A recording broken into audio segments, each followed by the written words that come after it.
반갑습니다. 글 쓰는 국어 대육쌤 국어 시간입니다. 이번 시간에는 음악을 들으면서 한번 시작을 해봤는데요. 이 노래 왜 들었는지 공부하다 보면 알 수 있으실 거니까요. 끝까지 열심히 수업 들어주세요. 오늘은 시의 형식 요소인 운율과 내용 요소인 심상에 대해서 좀 더 자세히 살펴보려고 합니다. 먼저 운율입니다. 운율은 말의 가락, 리듬이라고 하는데요. 시를 시답게 만드는 아주 중요한 요소입니다. 이 운율은 또 외형률과 내재율 두 가지로 나눠지는데요.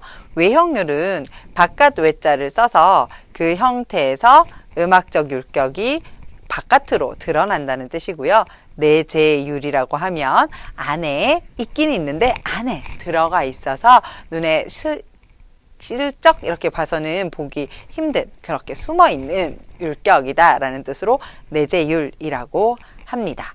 시를 통해서 함께 외형률 먼저 살펴볼게요.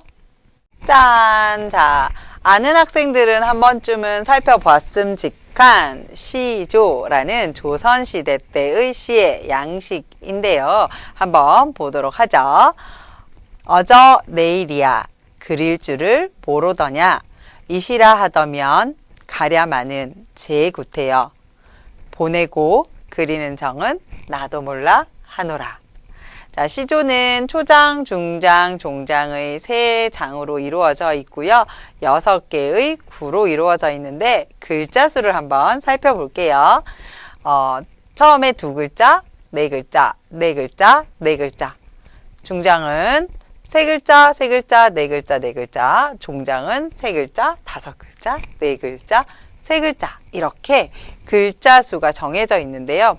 보통 3, 4, 4, 4 또는 3, 3, 4, 4, 3, 4, 3, 4와 같이 3글자, 4글자의 글자 수 형태를 반복적으로 제시하는 경우가 많아요. 그래서 한눈에 딱 뭔가 딱 정해진 율격이 있네, 글자 수 규칙이 있네 이렇게 느껴지게 눈에 보이는 거죠.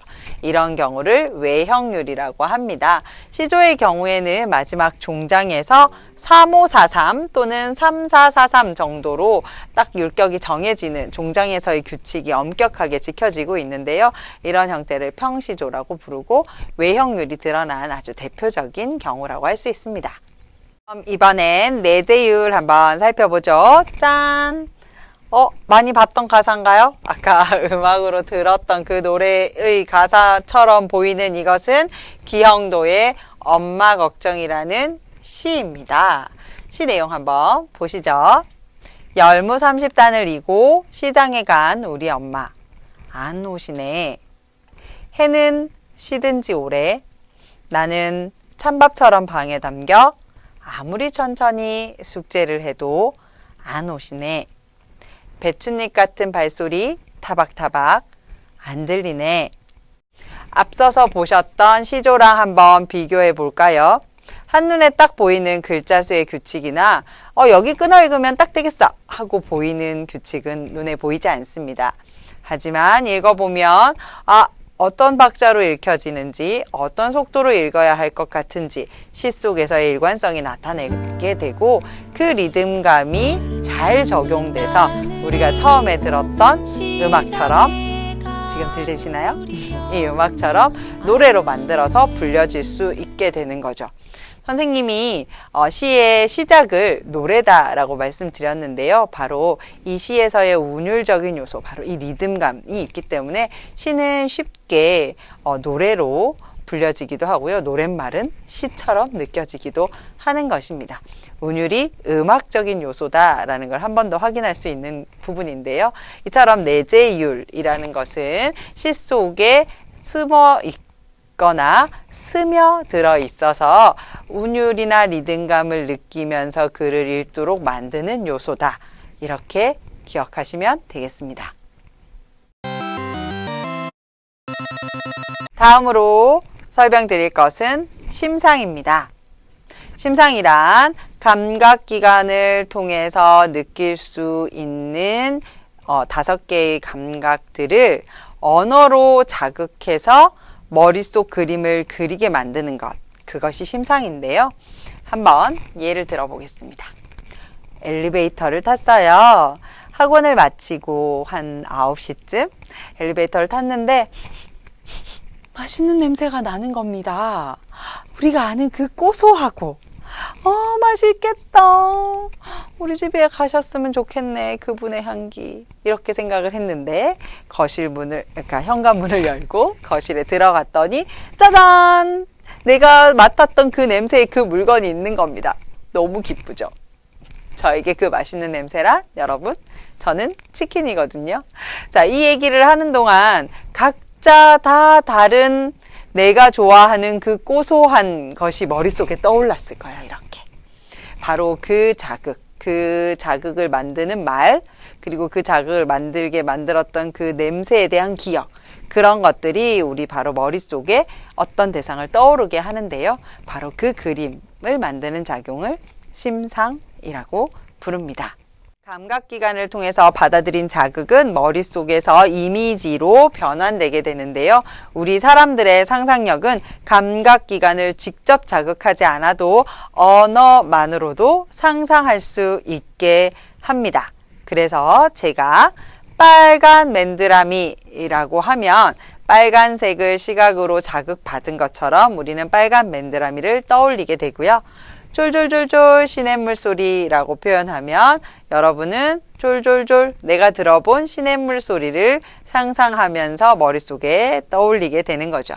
그리고 향기로운 꽃내음, 풀내음 이렇게 말씀드리면 향기로운 내가 맡은 풀냄새, 꽃냄새를 상상하며 꽃과 풀을 머릿속에 그려내게 됩니다.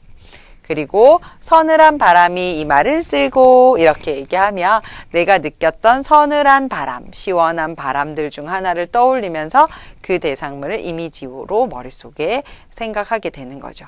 그리고 달콤하고 씁쓸해한 녹차 라떼 이렇게 얘기를 하면 달콤 쌉싸름한 내가 먹어본 녹차 라떼의 맛을 떠올리게 되는 겁니다. 이처럼 우리가 일상적으로 쓰는 5가지의 감각을 언어로 자극해서 머릿속 이미지에 떠오르게 만드는 것, 그것이 바로 심상입니다. 이 5가지 심상 말고 이 5가지 심상이 함께 몇 개가 함께 이렇게 등장하는 심상이 있어요. 이런 것을 공감각적 심상이라고 하는데요. 이 공감각적 심상 왜 쓰는 걸까요? 우리의 감각은 복합적으로 작용하는 경우가 굉장히 많아요. 우리 한번 생각해 봅시다. 흐리고 축축한 날이 계속되다가 아침에 다음날 일어났더니 해가 반짝 뜬 거예요. 날이 너무 따뜻해요. 그래서 나가서 햇볕을 쬐면서 이렇게 표현하는 거죠. 따뜻한 햇살이 너무 달콤하다. 사실 햇살은 달달한 맛을 나타낼 수는 없어요. 하지만 오랜만에 만난 따뜻한 햇살이 너무 좋은 그 느낌이 마치 달콤한 것처럼 느껴지는 거예요. 나에게는. 이 햇빛이 너무 좋다라는 것을 그냥 햇볕이 좋아만으로는 나의 좋음을 충분히 그리고 상대가 공감할 수 있게 표현하지 못하고 있다고 생각하는 거죠. 그래서 하나의 감각을 다른 감각으로 전이시켜서 복합적으로 표현함으로써 내가 느끼는 감각을 상대에게 더 생동감 있게 전달하기 위해서 공감각적 심상이라는 표현 형태가 생겨나게 됩니다. 낚시를 갔는데 막 은빛 갈치들이 막 올라오는 거예요. 그걸 보고 은빛 비린내가 찬란하게 빛나는 이런 표현이 나올 수 있는 거예요. 은빛 비린내? 근데 낚시를 해보고 갈치를 막 잡아 올린 사람들은 그 신선한 비린내와 은빛의 반짝임을 전이시키고 연결시켜서 표현하고 싶어지는 거죠. 이런 것이 공감각적 심상이고 우리는 더 잘 표현하기 위해서 공감각적 심상을 사용하게 됩니다. 자, 오늘 이 시간에 저희는 운율과 심상 이 2가지를 공부해 보았는데요.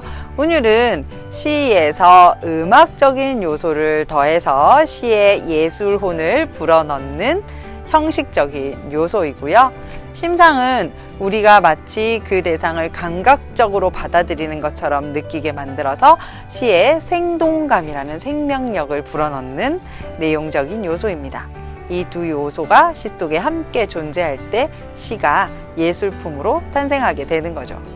다음 시간에는 또 더 다른 시의 이론들 한번 공부해 보도록 하겠습니다. 오늘 배운 운율과 심상 잊지 마세요.